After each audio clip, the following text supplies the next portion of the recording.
The thing that I love about this team is all the moves that they made around the margins without any like freedom of movement because like they put themselves in a terrible place. Yeah, because of all the contracts on their books, they were somehow able to get that extension done for Grayson Allen, who became like the best shooter on the planet last season out of nowhere. I mean, like he was always a good shooter, but like I would have never thrown him in the elite category. But then last year he was just like, I'm a full-time just running off the screens movement shooter, and I'm going to do that at like a 43% clip, like just consistently. So he's kind of like, a JJ Redick going back to that. He's playing like JJ Redick at the moment, at least. I don't know. But like juiced. He looks huge. Have you seen pictures? Bigger. He's like big. It's like he is ready for the wear and tear. He was Michael Jordan, took on the Pistons and knows what he needed. More body to handle the abuse. It's insane. And he's got long arms too. People don't really think about that, but he has a pretty wide wingspan. And then Royce O'Neal is also still here. They've got him on a decent-ish deal. They've also locked up, which is surprising how many more years they have him, all the way to 2028. And then Ryan Dunn was a guy they got in the draft, which a lot of people really like that pick. Jay Billis, I believe, and I heard some other people say that he's the best defender all around in the draft this year. I think probably they mean as a wing, because I would probably give that to like Donovan Clingan, I would guess. Yeah, Or, there's like a lot of defensive bigs that are very good, like impacting like the game the second they touch the court good as rookies. But but Ryan Dunn probably like a wing stopper. Yeah. And then Colin Gillespie, RIP, is on this team, former Nugget. Oh. He's got a 2-way spot here. And then Damian Lee, another shooter. But like I'm kind of bearing the lead here. The best signings they got, I thought, were Monte Morris on a minimum. And then somehow they also got Tyus Jones on a minimum, which I'm still blown away. That dude is like doing a bunch of prove-it contracts, and he keeps proving it, and no one's paying him. In comparison to this, he was getting paid a lot last contract. I think he was making like $14 million last season, which is like I thought a good contract for him. Like it was like he's probably worth more than that, honestly. Yeah. And then he gets signed for I just can't believe that. I don't understand what happened if people just got their memory erased with everything that has to do with Tyus Jones. But like when he was in Washington for a year, they're like, oh, I forgot you. Are you new to the NBA? Is this a new player?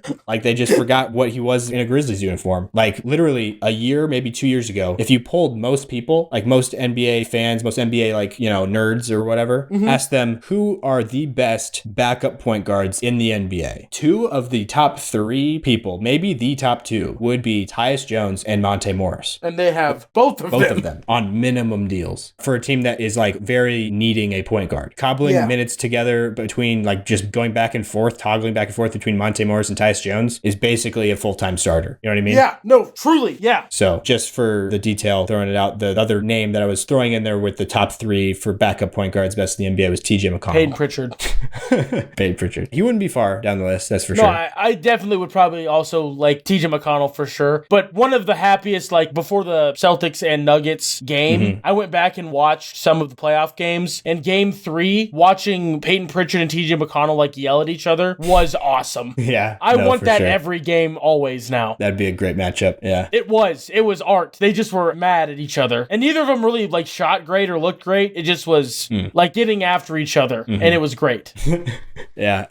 But yeah, so that's just crazy to me that they somehow were able to get Tyus Jones, Monte Morris on minimums. And then another minimum guy that they got was Mason Plumlee, who a few years ago was looked at as one of the best backup bigs in the NBA. I don't think he's quite at that same spot anymore, but he's still kicking. Last season, he was pretty good for the Clippers when Zubac was injured. Obviously, the type of player that Plumlee is, his job was made immensely easier having a pick and roll partner with James Harden.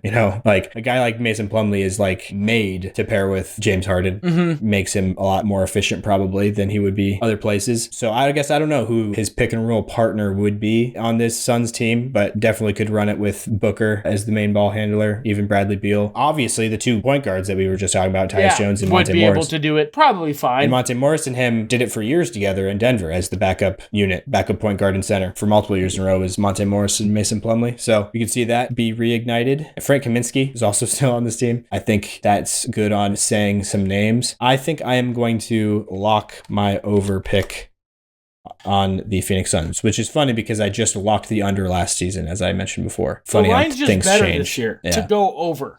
I think I'm going to ride with my boy KD. I will also lock my over for all of the reasons that you expressed. They had nothing and somehow shifted nothing to get better.